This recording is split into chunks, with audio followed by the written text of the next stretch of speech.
वफाकी हुकूमत ने नॉन टैक्स रेवेन्यू से रकम जमा करने का बड़ा मंसूबा बना लिया। नॉन टैक्स रेवेन्यू से 53 खरब 35 अरब से ज़ायद रकम इकट्ठी की जाएगी। पेट्रोलियम लेवी के जरिए रिकॉर्ड 16 खरब 76 अरब करोड़ रुपए जमा किए जाएंगे।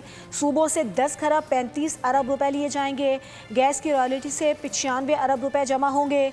बराह रास्त टैक्सों से 7,613 अरब रुपए वसूल करने का हदफ मुकर्रर किया गया है। बजट में अवाम से वसूलियों के नए रिकॉर्ड कायम होने का इम्कान है। तफसीलात के मुताबिक पहली बार नॉन टैक्स रेवेन्यू से 53 खरब 35 अरब 59 रुपए से जायद इकट्ठे किए जाएंगे। पेट्रोलियम लेवी के जरिए रिकॉर्ड 16 खरब 76 अरब रुपए जमा किए जाएंगे। इनकम टैक्स वसूलियों का हदफ 7,480 अरब रुपए तक बढ़ा दिया गया। बराह रास्त टैक्सों से 7,613 अरब रुपए वसूल करने का हदफ मुकर्रर किया गया है। बिलवास्ता टैक्सों से 7,651 अरब रुपए वसूल करने का हदफ है। कस्टम्स ड्यूटी वसूलियों का हदफ 1,651 अरब रुपए मुकर्रर किया गया है। सेल्स टैक्स से 4,927 अरब रुपए आमदन का तखमीना है।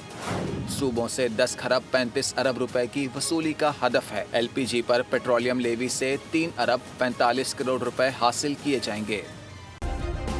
सब्सक्राइब करें और बेल दबाएं ताकि कोई खबर रह न जाए।